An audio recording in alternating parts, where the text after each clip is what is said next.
हम प्रतिज्ञा करते हैं कि हम सड़क पर सदैव यातायात नियमों का पालन करेंगे तथा सुरक्षित यात्रा हेतु सदैव दो पहिया वाहन चलाते समय चार पहिया वाहन चलाते समय हमेशा सीट बेल्ट लगाएंगे।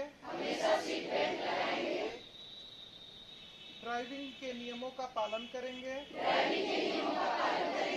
तेज रफ्तार से वाहन नहीं चलाएंगे।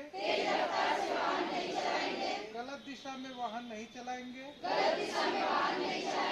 वाहन चलाते समय मोबाइल फोन का प्रयोग नहीं करें। सड़क दुर्घटना में घायल व्यक्तियों की मदद हेतु सदैव तत्पर रहेंगे।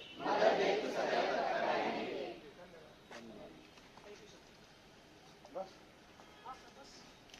जाओ तुम थोड़ा